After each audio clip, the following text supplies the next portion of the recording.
Hello, welcome to this week's edition of Moments in the Word Reflection, Deborah. So, first of all, I just want to say thank you for listening. It is amazing how fast this year has gone.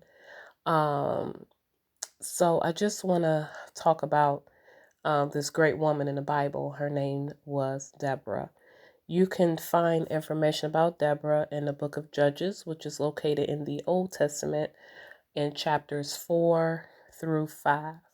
So, just a few facts regarding Deborah. First of all, Deborah was a prophet. Deborah was the only female judge. So, the judges were people like Samson and Gideon. She was the only female judge.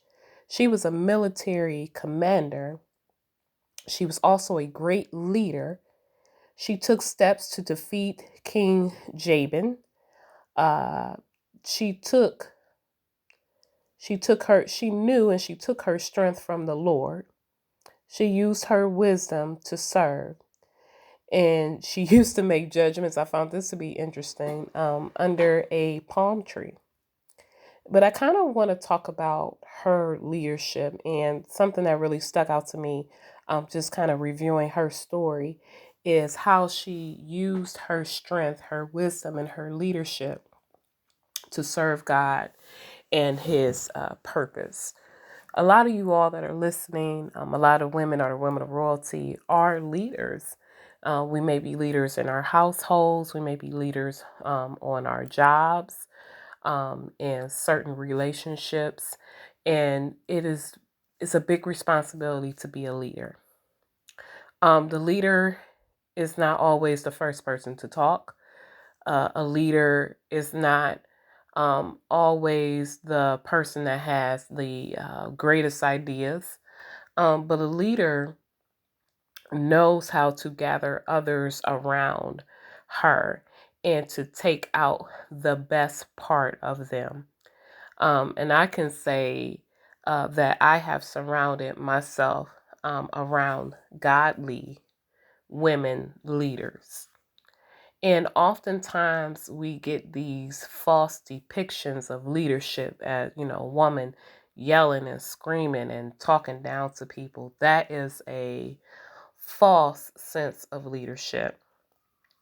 Deborah was able to summon people. So she summoned this young man named was Barak and 10,000 soldiers from the Israeli army to defeat their nemesis, the Canaanites. And she did not let her own pride get in the way of her godly judgments. What she did was she let the Lord empower her and to do the will of the Lord. And I think that is something to remember. There may be some of us listening that we are the spiritual leaders in our household. We are the spiritual leaders in our churches and in our ministries, and like I said, in different relationships. But we have to remember that being a leader is a gift from God, and it's not something to be taken lightly. It's not a power trip, but also but it's a way to humble ourselves and to serve others. That's what being a leader is all about. The best leader that I can point to, um, aside from Deborah, she's great, but the greatest leader that we have is Jesus. Jesus was not on a power trip, but he used his power and glory to serve others and to really bring out the best in people, to really have them see that that they mattered, that they were important. And it's just interesting to see that even then women were important. Women were important. Women had power. Women had position in the Bible. And so when you get a minute, please read over the story of Deborah. It's very interesting. She was a bad woman. She was a bad lady, but she used her gifts and her wisdom that was provided by the Lord in order to serve others.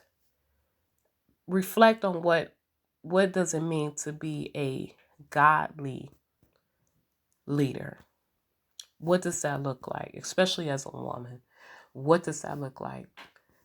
And really reflect and ask God to, if we have to be a leader, which sometimes we are placed in that situation, ask God to give you the tools and the people necessary to execute those things, and to really be mindful that a leader is not one who beats people down, but they're ones to build people up. And we know we have a great leader here with us, with the Women of Royalty. But we all are leaders in some shape, form, or fashion.